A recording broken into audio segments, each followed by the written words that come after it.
welcome to Flagstaff TV. Today we are joined by Paul Griffiths, who is the Executive Chairman of Predator Oil and Gas. Paul, thank you very much for joining us today. Thank you, Catherine. Good afternoon. Paul, you've been quite focused in recent announcements on the high impact, high reward drilling in Morocco. Can you reconfirm for us why that is and why it's important for your shareholders? Yeah, I guess you've obviously seen quite a lot of information in the announcements, but it's good to reiterate the fact that it's kind of a group of things that come together at one time, which is quite unique, not just for Morocco, but for around the world. So you have effectively an excellent gas prospect, which is partly proven up, obviously, by MOU1 last year. You have a low tax regime, extremely low tax regime. You have cheap drilling. The cost of this well is perhaps less than a lot of companies on AIM would spend on overheads in a year, for example.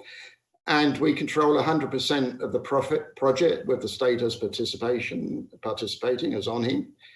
And it's 12 to 15 days to get a result from the well, and it's big resources. So in the current climate where gas is king, it has a great value to our shareholders. Obviously, we're all expecting success.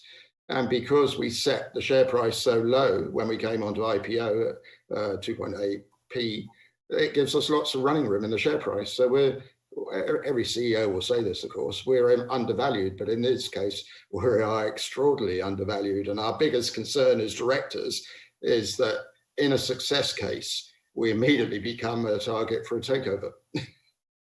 Paul, can you tell us, why did you support the company and its shareholders by loaning shares for the recent placing?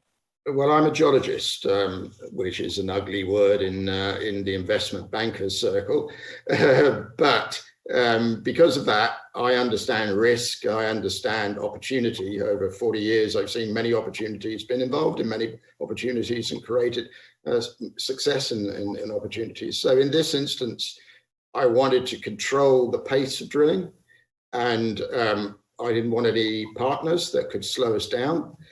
And for the sake of what we're looking at for drilling this well, I thought it was appropriate to loan the shares to complete a placing for more than we could, more funds than we could get if we just used our current headroom shares from the FCA. But it effectively ensured that the well would be drilled and there would be no obstacles to our progress in drilling that well.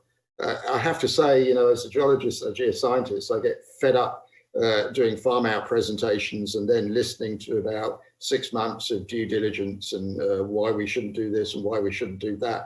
My view, based on science and a long history in the business, is you just get after there and do it if you believe in it. Right.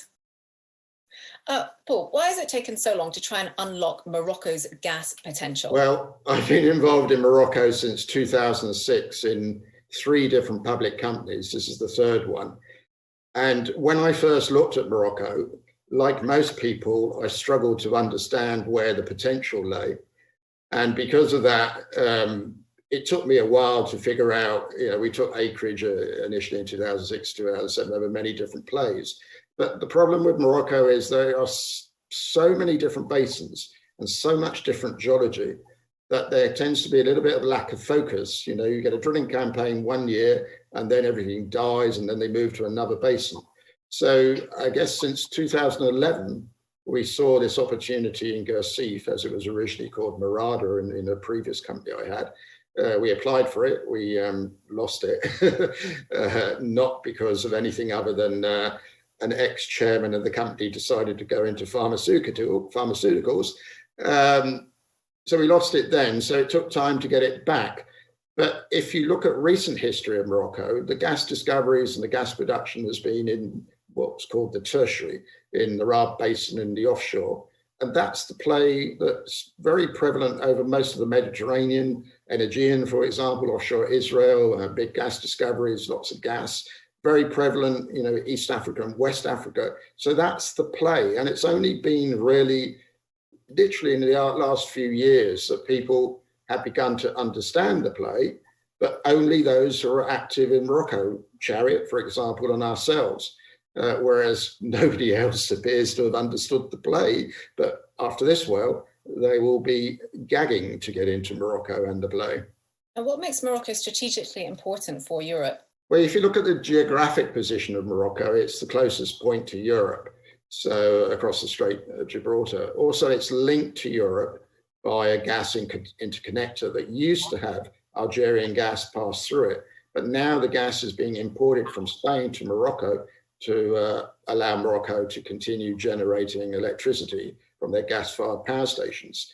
So if you imagine Europe's position at present, desperate for new entry points into the gas network, this is a prime example where Morocco could be pivotal in supplying gas to Europe for many years to come, not just from success in Morocco, but also it's the gateway to West Africa and the proposed West African pipeline, which will take years to build and get into Europe.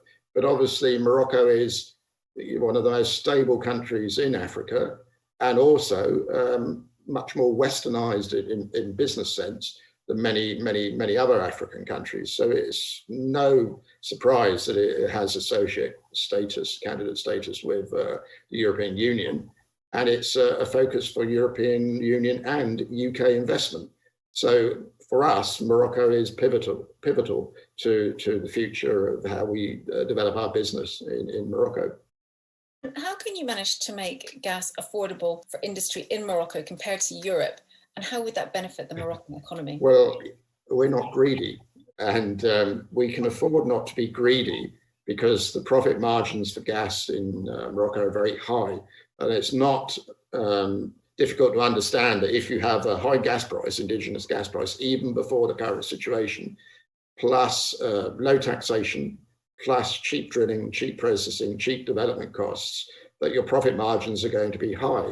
So it then comes down to the fact that if you squeeze the industrial sector with high gas price, as is happening in European Union right now, you go into recession, simple as that, and you have to solve an energy price crisis. In Morocco, if you sell at an affordable price and still make an incredible profit compared to even pre-COVID conditions, even current conditions in Europe, then you allow Moroccan industry to compete with Europe and undercut Europe in terms of their pottery products, in terms of their phosphates, fertilizer, all kinds of different activities can be sold within the European Union at competitive prices. And we all know, the trick with the European Union is to be competitive and to undercut them in order to get a market. So this is very important for Morocco to have a cheap source of energy.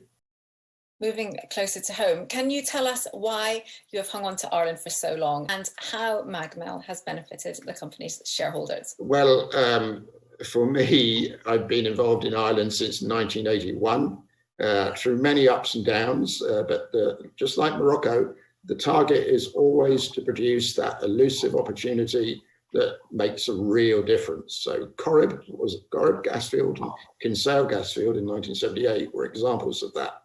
So we secured two fantastic licensing options several years ago. Now my memory is lapsing because it was so long ago, over Corrib South, which has the ability to tie into the Corrib infrastructure, and Ram Head, which had an original marathon gas discovery that myself and John Craven were involved in 1985. So we know it absolutely well. And the opportunity for gas storage at Ram Head is also very significant. So those assets, if you like, are worth hanging on to because, again, just like Morocco, they're transformational. And they've been worked very carefully to put us into a position where they can be so transformational for us. But as everybody knows, there is a Green minister in Ireland who is against any form of fossil fuel development.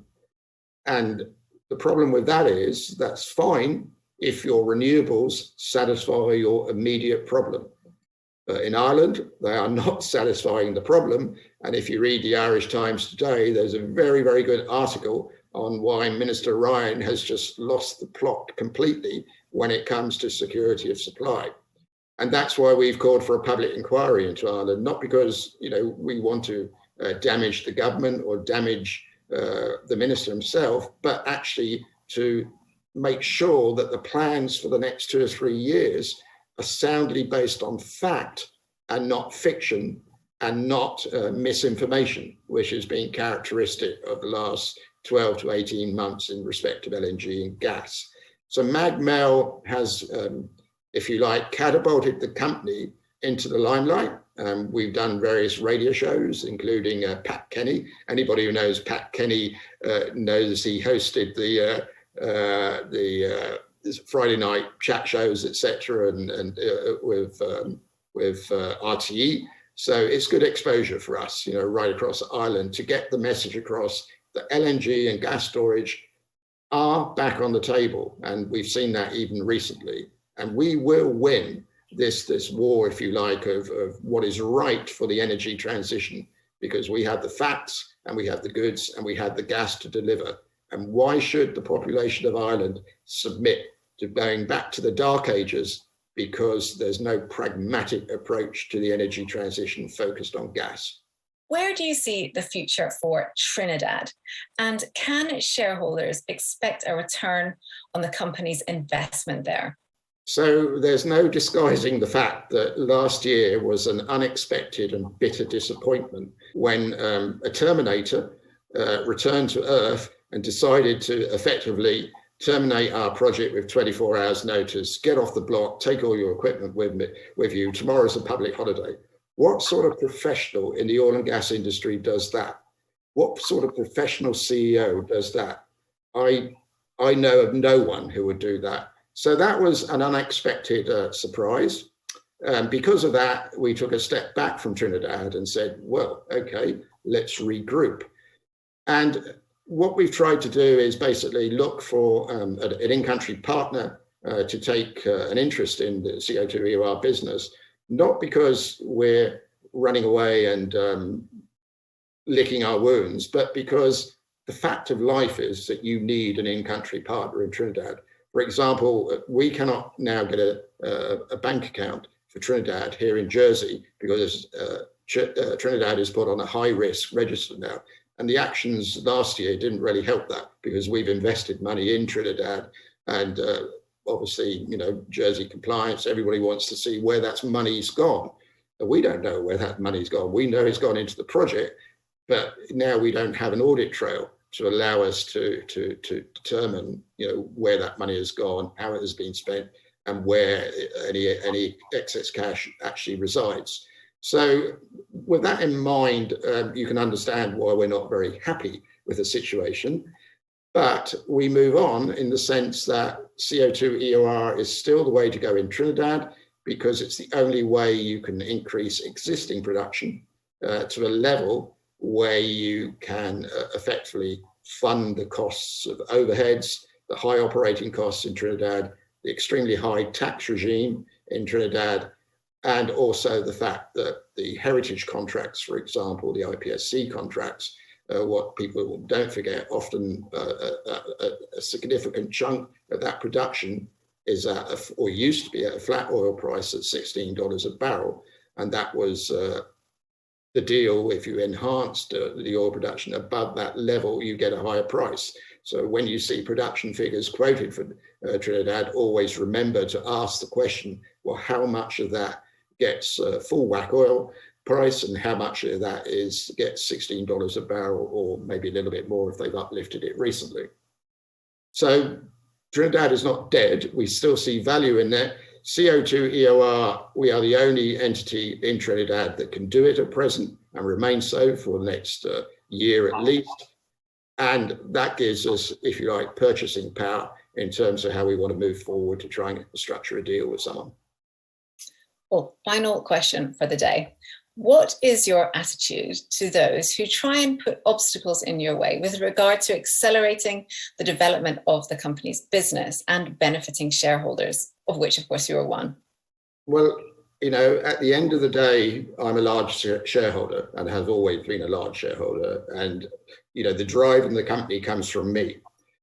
I'm, the sort of person who doesn't suffer fools very easily, as many people know. And that's because, to be successful in what we're doing as a small cap, we have to be quite aggressive and we have to be quite unpleasant. And that's a benefit for our shareholders. If we were to just sit back and roll over every time, then our shareholders get no benefit from that, as was the case last year, for example. So my ethos is that we work with anybody on a win-win basis. We're creative, we have ideas, and someone wants to support those ideas and support us, fantastic. Those who act against us simply because they don't understand what we're doing or they're jealous of what we're doing, I have no time for.